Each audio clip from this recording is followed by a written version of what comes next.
Management skills aren't just managing a team. They also include things like politics and communication. Find the shittiest company you can in terms of management and work there, right? And what you'll find is like, if you do your job right, you'll be a shit umbrella for everybody underneath you. And then you try to work your way up. Welcome to SaaS That App, building B2B Web Applications, the podcast where we share real-world stories, practical advice, and tech insights for those building or thinking about starting a tech-enabled business. I am your co-host, Aaron Marchbanks. And I'm Justin Edwards. Each week we bring you the stories, strategies, and insights you need to build your SaaS or tech-enabled business smarter, not harder. Let's dive right in. Hello, everyone, and welcome back to SaaS That App. I am your host, Aaron Marchbanks, and with me, as always, Mr. Justin Edwards. Almost always. Hey, how you doing, man? Doing well. I just noticed the white headphones. Are those new? No, I've only had those for about 3 years. I think maybe there's just so much white now in your background, and I mean, on the shirt, it's like you've got this really cool black and white theme going on. Yeah, maybe I've just balded sufficiently that it really makes the headphones pop. Well, and our guest today also has the white cap, so I guess I'm the only one that didn't get the memo about there needs to be some white action. I got the doors, so we'll go with that.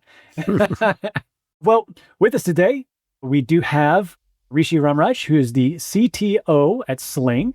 This is a shift scheduling and workforce communication platform used by tens of thousands of businesses, keeping operations running smoothly.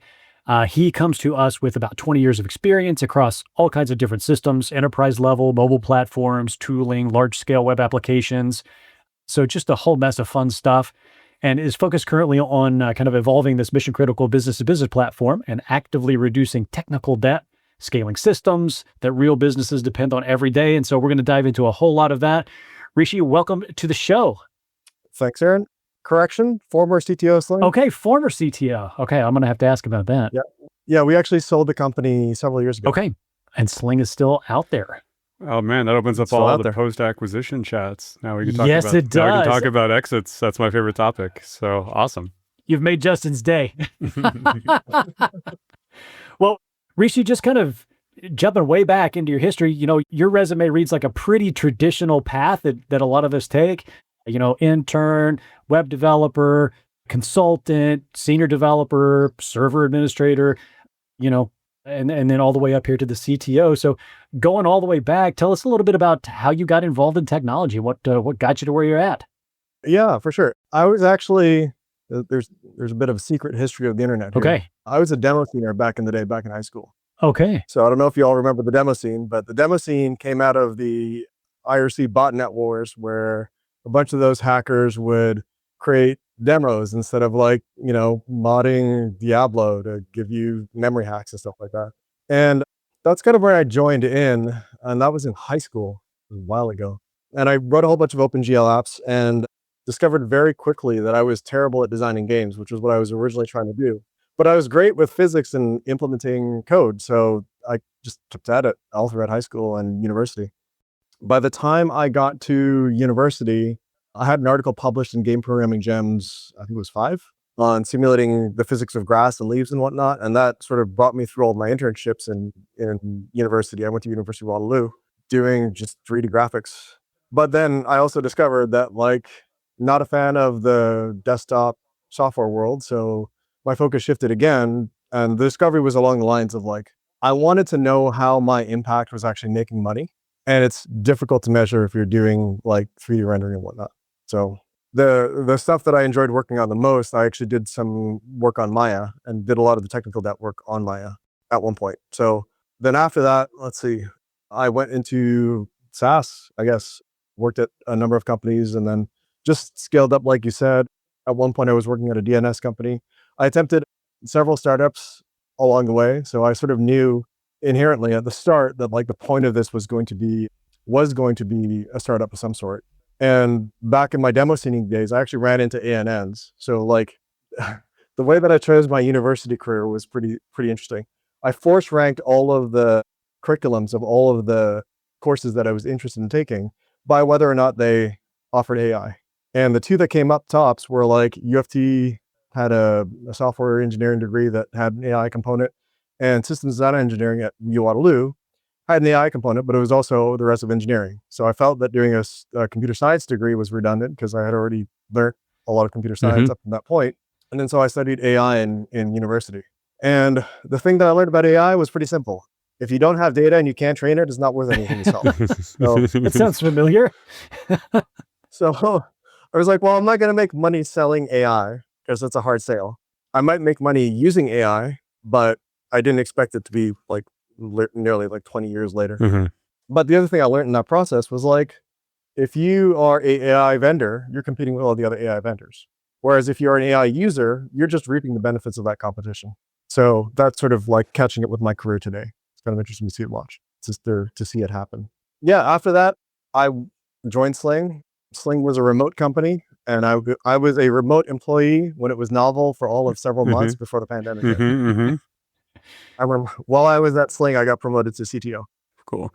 We started our consulting firm. We were like, we like to work from home, and all of our people are going to work from home too. We don't have to pay for an office. We don't have to do any of that. It's going to be great. We're going to save money. And after the 4th developer desk showed up in my living room because people wanted to have an office to work from, we bought an office and moved out. But yeah, then magically during the pandemic, after the pandemic was over, nobody ever came back to the office, and we got rid of it. It's kind of funny that it's like, we told you guys to do this 4 years ago. Why did it take a global pandemic for you to work from home? Yeah, we took the longer approach where we had an office and finally had one person was like, I still want to work here, but I don't want to live here. It's like, we'll test balloon that. This has been like 15, 16 years ago or more. So way before it was cool and certainly before necessary. But that's kind of how we got into it. And then after that, it was just like, snowball rolling down the hill. It's like, oh, well, I want to live here, or, my family wants to move there. And it's like suddenly we had 2 people in an office. It's like, this is pointless. We need to need to not do this. So yeah. It was a pleasure to actually encourage people to like go have a social life outside of the office as well. It's kind of funny how that worked out because like, especially during the pandemic, you had a lot of social isolation. My overall experience with management has been something like, if you hire the right person, you don't often have to tell them like how to do their job. Yes. Not only do they know how to do their job, they kind of have a rough plan of where it's going to go. And what you need to help them negotiate is like the different parts of their life with their job to make sure that like the exchange there is voluntary in both directions, and generally guide them through getting to the next level of progression, right? In terms of communications and interactions with the rest of the business. Beyond that, it's like, if I hire the right person, I don't have to teach you how to code. You already know how to code. Yeah, I've hire smarter, manage hard has always been our mantra, and I don't like to manage particularly very much, so hire smart's been key. So nice to hear someone else say that. So you signed on with Sling and you were remote from the onset, or how did Sling have a remote program? From day one, actually. So I came into Sling when Sling was relatively mature, and we had offices at the time in Poland. We had an office in Iceland. We had an office in New York. I was the office in Canada. It was just my little apartment. And we had an office in Australia for a short period of time as well. And it was great for operations because there's usually somebody always awake that could handle issues that happen. But the way that we kept cohesion in the company was that we would often do offsites. So every year, you do 2 trips, pick a big city, and you go out there. If you like acquisition stories, I've got to tell you about the last offsite where I was doing the diligence for the acquisition while I was rushing to the boarding line on the plane. Yeah, we've got to get into that for sure. Grabbing my notes here real quick. Yeah, so before we do get into the acquisition and exit, because I know that Justin's going to chop it at the bit for that sort of thing. What is it that you're working on now, if not Sling? I'm actually still working for Toast. Okay. Still working on my exit. There are things that I'm working on. Can't really talk too much about them publicly. Sure. But that being said, I mean, the acquisition's been great, and I love working with people that I work with day to day. So, yeah. So take us back then to, you mentioned that you've been kind of through this process at least a little bit, or at varying degrees of getting a startup off the ground, successful, not successful, that sort of thing. So tell us a little bit about some of these first experiences that you had trying to get startups off and going, and some of the bumps that you ran into. Yeah, for sure. I've done, let's see, this would be 3rd or 4th. Sling was my 4th startup, I believe. The first one was in college, just trying to get something off the ground in my dorm room. Didn't work out, obviously. Then I graduated, and there was 4 of us that were like, okay, let's not get a job. Let's actually try to do a startup. I graduated around 2008, 2009, and I was the tech lead, but we also had people who had different functions. So if you are going to partner with somebody, make sure that they have complementary skills, not the same ones. Mm-hmm. That fell apart after about the first year. We actually had a pilot customer there, and like we couldn't come to terms on like how we were going to structure our business. So step one, agree on that. Then about a couple of years after I was working, I had this idea for a product that I wanted to try. And it was sort of about the right time. Quit my job, sold my house, moved back in with my parents, and Hardcore. That's awesome. Yeah. yeah, just tried to do the startup. It was literally 12 to 16 hours a day of just coding. And after about a year and a half, I kind of burnt myself out. And this was like right at the time when Docker was becoming a thing. Mm-hmm. A lot of the containerization and like terraforming of infrastructure was becoming a thing. Mm-hmm. So I spent the bulk of my time in that period just fighting with these operational issues that would just be completely automated several years later. I didn't know it. And I concluded as a result of that, that like, I'm a terrible manager. So the next thing I need to do is figure out my management skills, because I can't just hire somebody to do that for me. That's a function of my own personal development. So that was sort of like the next career goal. And then what after did you that, do to develop and hone your your management abilities? Like, how did you dig into that? yeah, so my original intent was to just get a small gig that I could work several days a week and then continue working on my project. So I got this one gig. It was for 6 months. I was like, great, 6 months, I'm in and out and I can go back to my thing. And they were like, no, you can't leave. How about you work like 4 days a week? I'm like, sure, great, I'll work 4 days a week. And the company that I joined was not the best in terms of management. So if you're going to learn your management skills aren't just managing a team. They also include things like politics and communication. Find the shittiest company you can in terms of management and work them, right?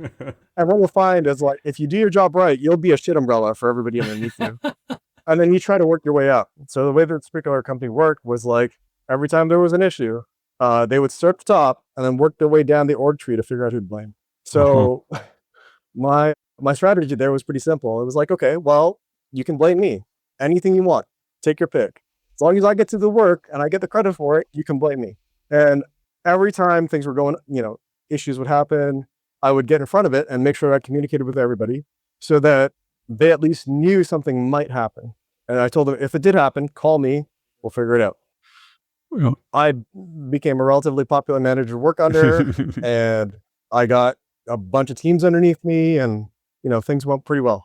And I now have a new term. I love shit umbrella. I think that's going to have to go like on the LinkedIn somewhere. And the race is on. The race is on because it looks like shitumbrella.com is not registered. So Oh no. we'll see who gets to it first. No, I love that term. That's amazing. Yeah. Real quick, this episode is brought to you by Delta Systems, which is what Aaron and I do when we're not talking through microphones to you, the people of the internet. We've got a really, really great software team here, and we love to work with cool people on cool projects. So if that sounds like you and you've got a problem or you're in some kind of a jam, go to deltasystems.com, grab a time with us. We can beat up on your problem together, and if there's a fit there, amazing, we'll help you out. So deltasystems.com, grab an appointment, and hey, maybe we can work together. So that worked out brilliantly well.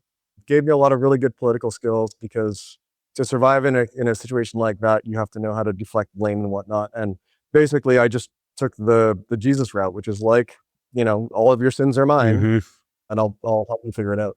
And we did some good work. The funny thing as well, that like in retrospect, looking back, was like that time where I took that year and a half to try to build my own product was probably the quickest advancement I ever had to any of my technical skills, because all of the technical problems were my responsibility. And one of the nice things that I developed in that process was like this idea that like really aren't any technical things that I couldn't address at some layer. And I knew while I was going through that process that I became a terrible manager in that process was when I was like making commits to Python WebAuth, which is like this incredibly low level HTTP protocol processing thing. I was like, I'm trying to build an application for users. Why am I modifying code this low? So that's when I was like, okay, maybe I should get a different job somewhere else. But yeah, it certainly gave me the technical chops to be able to do a lot of the things that came after. I love that idea that like if the buck stops here, and if you're a company of one, it stops with you. Everything is your responsibility. You don't enjoy a pressure relief valve. You have to solve the problem, or you have to quit and go home. And that's very stressful and very hard, but it does make you grow a lot. Yeah. I was going to ask you all, like, I had a similar conversation about career trajectory and path with somebody else, and most of their questions were actually centered around like why I did the things I did. Because I'm at a point in my career now where I guess I don't have to work if I don't have to. But, the question came up, it's like, well, why do you keep working? And the answer for me has always been consistently the same, which is like, it's an avenue to growth is the short way to say it. But the other way to say it was like, when I was a kid, I looked up to technologists, people I saw in documentaries that were doing all these incredible things. Also in the sports that I do, it's like the people who were jumping off mountains and whatnot. Those are the people that I looked up to. And I always wondered what it took to be able to do things like that. And I concluded that like, the only way I'm going to figure that out is if I actually just try to do them. And that's always been the core motivator going forward. And it's the thing that sort of keeps me on track. What sort of like come along on the side, sort of the side cart of this whole process is the value of the relationships that I develop and my mentorships with other people to help them grow in their own careers as well. Yeah, absolutely agree. I'm sure that Justin he's got his own answers and they're probably not too dissimilar, but I always say that I'm still here because I love what I do and I love who I do it with.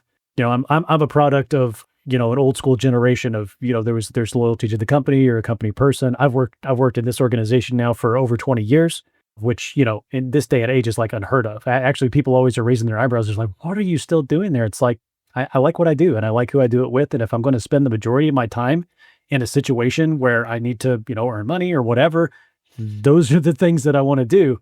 And so, it's, yes, you do, you get to grow, you get to learn. I feel like I have developed just truckloads over the course of that time period. Even though it's been in the same organization, I've had a lot of different roles and done a lot of different things. But at the end of the day, at every step of the way, I've enjoyed what I've done and who I've done it with. And to me, that's one of the biggest motivating factors for me. I like to be around people. I like to help people. I like for people to be able to count on me, and, if I'm going to be spending 8+ hours a day looking at like this guy here and talking with him, I want to make sure it's an enjoyable experience. And here we are. So that's where I'm at. You've developed a talent for lying. If talking to me for 8 hours a day is an enjoyable experience for you. No, I didn't say like just you for 8 straight hours. I mean, that's, we got to temper that a little bit, but. Got to bring on someone who smiles and makes a joke once in a while, huh? No. Absolutely. Business is a team sport, and working on tech is fun. It's more fun in groups. And yeah, I think we a lot. Getting better and developing and growing is like hugely satisfying to me. And I think to most people who actually have legitimate real skills or in sport or in tech or in business or whatever. And it's like, because they love the game. Like it's the joy is in the process, the joy is in the doing, which I can see from your big smile that resonates with you. The funny thing is like, it doesn't matter who I talk to in terms of high achievers. They're all built the same way. It's like they legitimately enjoy what they're doing. It's like, and for me, it goes back to my story about being in high school. I was awake till like 4 a.m. every night just writing code. My parents thought I was playing video games, but I was like digging through, MFC manuals and OpenGL APIs and stuff like that. And it was fun. I think that you're a really fun counterexample because Daniel and I both enjoyed hazing computer science students back in college who had interest in video games. And we're like, I know you love video games, but this is computer science. Do you love math? and then you went straight for the graphics and enjoyed it. That's the opposite of what we usually saw. Oh yeah. The math, oddly enough, still stays with me. Like there's this odd perverse part of me that loves the feeling of like getting ready for an exam or an assignment or like working on something incredibly complex just for the sake of the complexity, and the math is just right there with it. And the odd thing is like, so it's been more than a decade since university. I understand the math now better than I did back then, and I don't know how that works exactly. Well, the real world application, you're able to actually, where the rubber meets the road, you can actually put it down there. Oh yeah. Yeah. Philosophically, like the language and vocabulary that you have to some extent informs the thoughts that you're capable of having.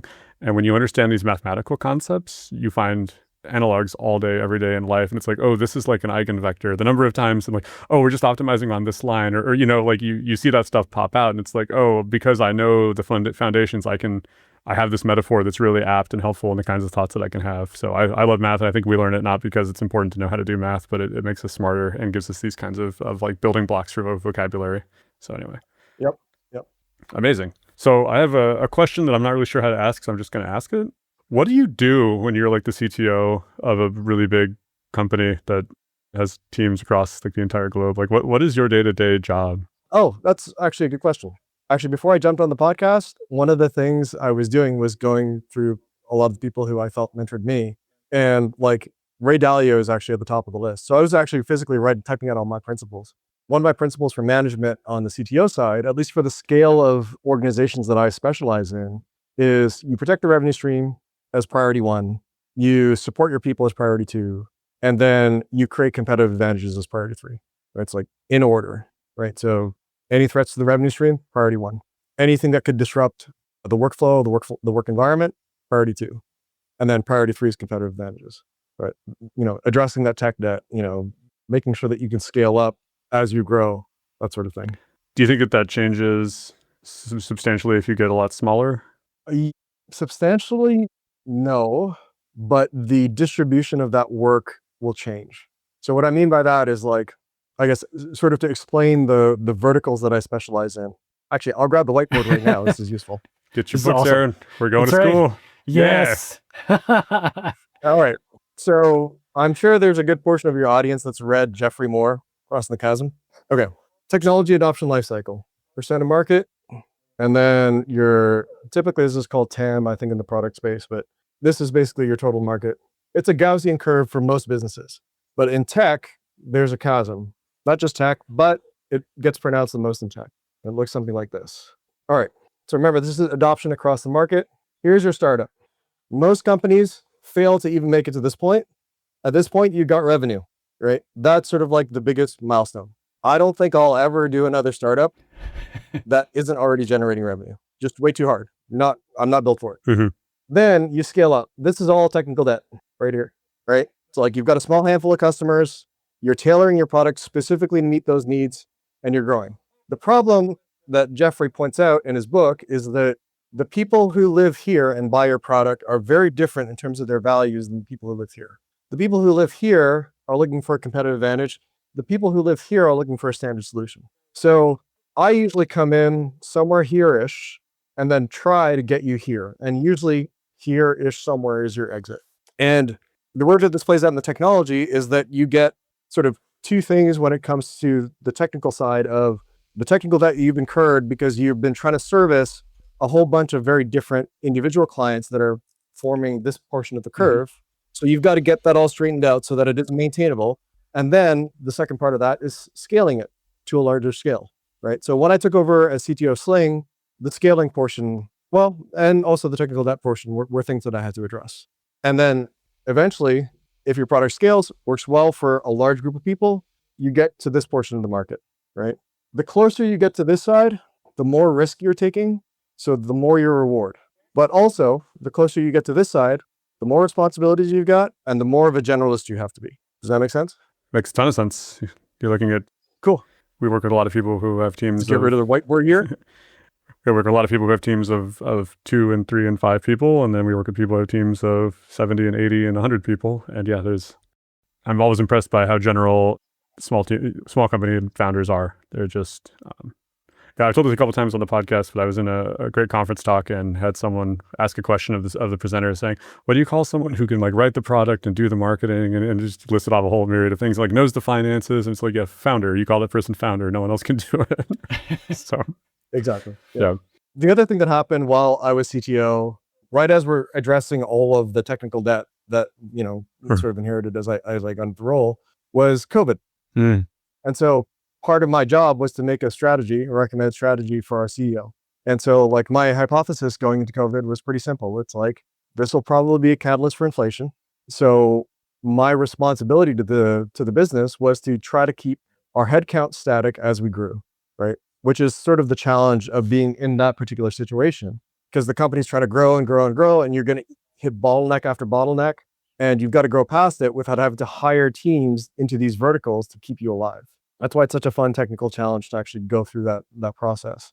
And that's what we did. And, we put all of our additional revenue that we were able to generate, profits, into finding more revenue, building out a sales team, right? And basically just trying to grow. And that way, no matter what happened at the end of that process, we had a better chance of survival, A, because our overhead was minimized, right, in terms of labor, but also B, because our revenues were going to be higher. So I'm curious from like a technical aspect, how is it that you, in this specific instance, but also in general, handle that technical debt? To get you across that chasm.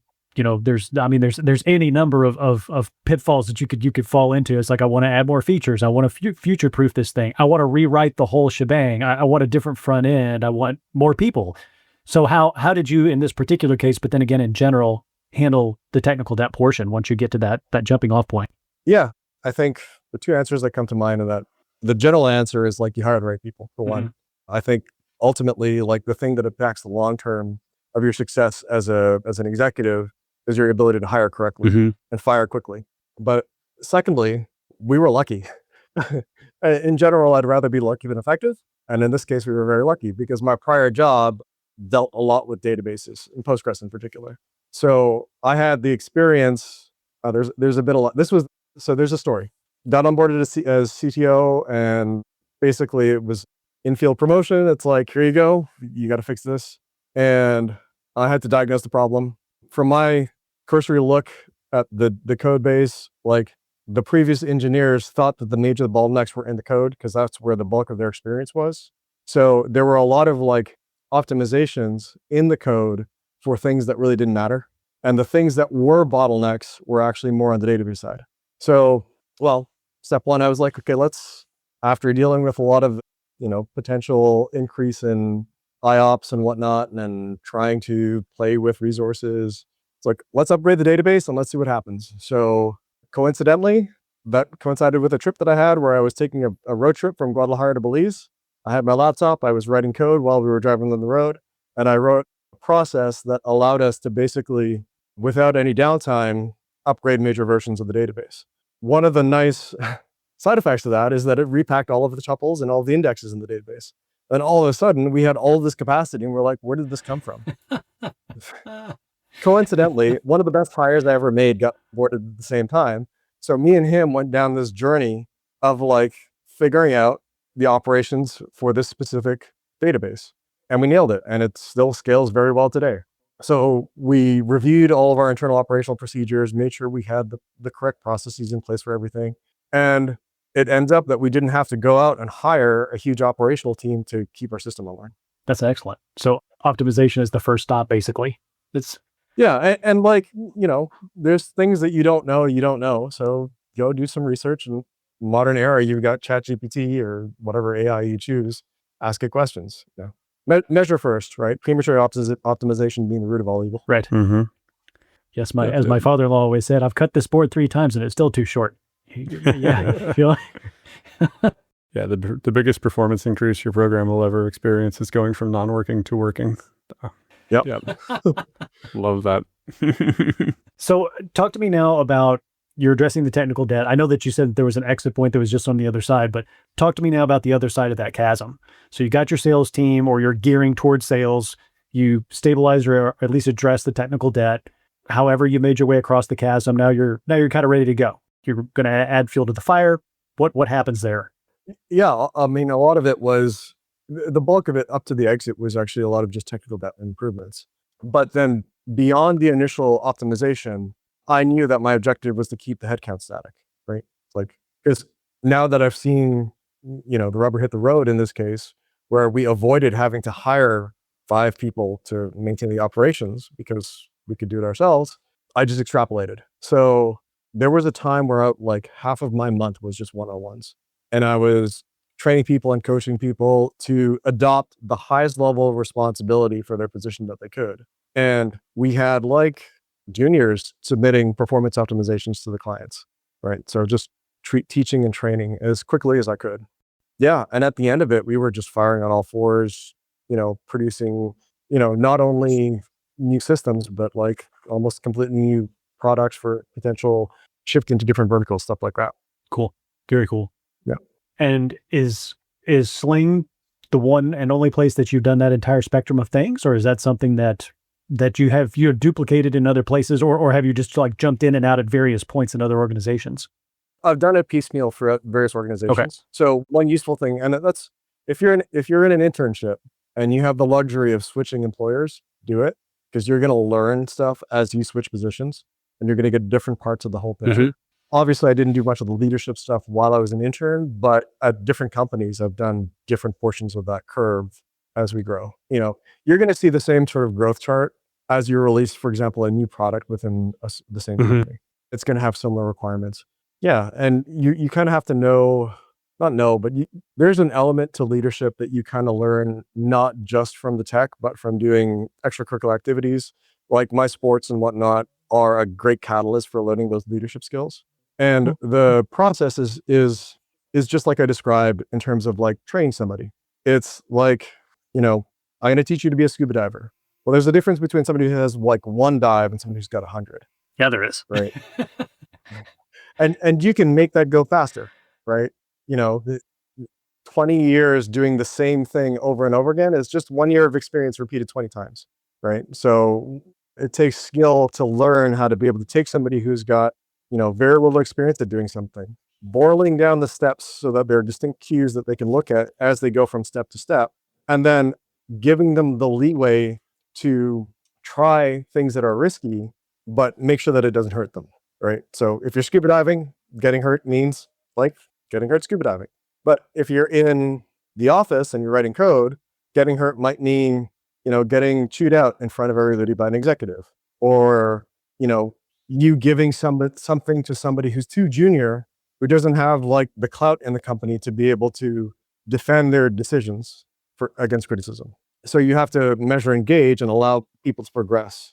And I would say that like the biggest cultural change that we had at Sling came when we went from the rule of thumb became it's okay to try and fail, but it's not okay to not try.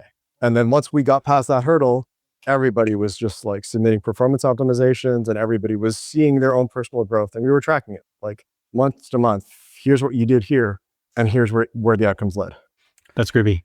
I think it's the same thing with weight training, right? You want to put yourself in a position where you're struggling and at the very, very limits of what you can do, but not so much that you get hurt. And then what you can do expands as you push yourself that way. And then of course, back it up with data, you got to track it. So like you had the tracking piece too. So, Yep. All right. Well, yeah. And I would also add like to the one-on-ones are very, very useful tools, but I would say that the bulk of the industry uses it as a way of holding somebody accountable. And that's not the way I look at it. Like every adult relationship that you have, no matter what the relationship is a voluntary relationship inherently. And that includes the relationship that you have with your employer. So one of the things that I was forthright with everybody once we start our one-on-ones was like, it's like this situation has to work as well for me as it does for you. So I'm carving out an hour of my time every month so that we can do things for your own sake and on your own terms. And a lot of it is almost like the process is you listen to them and then you give them your honest opinion and explain how that opinion fits in the overall picture, right? And, often like if you do your job right, people will come for you for advice outside of work. And then more importantly, it's like, I've always been clear to people who I've hired that if there's a better opportunity out in the world for you, then the best thing I can do for you is help you get that opportunity. Yeah, I love that. And it's a big part of my weekly routine is one-on-ones with the staff as well. And it's something that I cherish for a lot of different reasons, but I look at it that same way too. It's a connection point. It's time, it's dedicated time that you get my attention and I get yours. There's not any noise. We can filter out all the stuff. Yes, we talk business. There are certain things you always have to touch point with metrics and things like that. But at the end of the call, it's like, if 2 or 3 months go by and you're hearing something that's huge from me for the first time, we have failed in our one-on-ones. Absolutely. So that's something that I really, really love getting to do with the team. So I got to know, we buried the lead hard and I want to close the loop. So you got to tell me about this exit story. Oh yeah. Yeah. Let's see where to start. There are limits on what I can talk about. Of course. With every exit. The exit was good. I mean, like every exit is going to be slightly different and there are good parts and bad parts. I think this one was handled fairly well. But the funny story was like I said, every year we're doing these trips to different countries. And it's like you pick a city everybody wants to go to, everybody's pumped about it. You go on, you do this trip and you come back. And the potential for an acquisition was still somewhat nascent in the company. So you don't want that information spreading across everybody. You want to, make sure that like that acquisition makes sense for the equity holders and then for you for your team and so forth, and set up a plan before you broadcast it to everybody. So during the diligence, the technical diligence, while we're in the offsite in Barcelona, and so we're in the offsite. On occasion, I'm back in my apartment, just like working away, and then finally I get everything prepared. But like I've got to go catch a plane, and so I've got to go navigate a maze in an airport. My computer is just nearly dead. I get to the gate while the plane's starting to board, and I serendipitously find just a outlet on the ground, plug my laptop in, and I'm sitting there going, and like, trying to connect to the internet. I've got the documents ready. I just have to hit send. Last person gets on the plane. I hit enter. It's uploading. It's like final call for boarding. Uploaded. Grab it. Run to the plane. It's like, don't leave without me. And then fly back. I forget how long the flight was, but then when I landed, I was seeing responses to the email. It's like, the documents are great. I'm like, thank God, because I was in the air. You're literally exiting. It's like exiting. Oh, it was fun times. Yeah, but like I said, the exit was well planned. We actually got to do an offsite with the new team out in Poland. First time I visited Krakow. Excellent. I got to tease my future boss a bit because he's a bit squeamish with heights. And in Krakow, if you go there, there's a hot air balloon that's a weather station, but they've rigged it so that you can walk on a gondola underneath it, and it's on a tether, so you can go up. And somehow we were able to like convince him to go up this balloon. He goes up to the top, and he's just like in depth gripping on the wires, right? And I'm like, I have experience with altitude sports, and he knows that. So I'm like, are you okay? And he's like, yeah, I'm good. And he's like, are you nervous about it? So I'm just trying to figure out where he's at. And he's like, yeah, I'm a bit nervous. I'm like, what if I did this? I jumped up and down. Yeah, but we get to the ground. Yeah, it was a good time. Does this make you more or less nervous? How about this? More or less nervous? Yeah. That's a lot of fun. I will say though, like to your point, Justin, that like doing startups is emotionally very, very difficult. And like one of the things that's helped me quite a lot in the process is actually learning how to deal with emotionally very difficult things. So, find something you're afraid of and go do it. It's like, if you've never did a skydive before, go do a skydive. That'll prepare you in the very least for some of the emotional difficulties that come with it. But then you have a touch point. The touch point is like you go to a board meeting or whatnot and people chew you out and you're like, yeah, but you're not as intimidating as the shark that I saw, at 60 in Mexico. I jumped out of a perfectly good airplane. This is okay. Yeah. Yeah. I think the volume gets turned down on that stuff a lot. Like once you have some experience. And yeah, I noticed that like as I got some business experience, went through some bigger deals and things, like personal life stuff that used to be really stressful and really hard, the volume just gets turned down so much because you're like, well, it's not like there's a $1 million deal hanging in the balance here. It's just like I'm having some static with my dad or whatever it happens to be. Like yeah. We grow, right? We push ourselves and we grow. It's that theme emerging again. Well, that pretty much brings us to a close. Rishi, I really appreciate your time. This has been super fun. It's not at all where I thought we might go, but this has been terrific, man. It's really cool. It's been a pleasure. How can people reach you? I am mostly on LinkedIn. I tend not to have too many social media accounts. There's just not enough time in the world. But you can find me on LinkedIn. Feel free to add me and send me a message. Sounds good. Justin, closing thoughts? I like Rishi. He should come back. I agree. We'll have to put him on the list. Unless we get off here and he's like, okay, these guys are, no, I'm not coming back here. Fingers crossed that's not the case. No, you guys are awesome. Well, thanks again, Rishi. Justin, thank you as always. And certainly thank you to our listeners. We hope that you're enjoying the show. And if you have any ideas, thoughts, suggestions, things that you'd like to throw our way, please feel free to pop in some comments, hit the subscribe button down there if you were so inclined. And I've mentioned it before, but stay on the lookout for some new and interactive ways that we're going to be talking and working with you all, our audience, over the course of this year. Thank you all very much. And we'll see you next time on SaaS That App. Thanks again, Rishi. Cheers. Thanks for cruising along with us on SaaS That App. We hope you grabbed some insights that were inspiring, actionable, or at least entertaining. If you enjoyed the show, don't forget to subscribe and leave a review. Until next time, keep building, keep growing, and keep those apps sassy.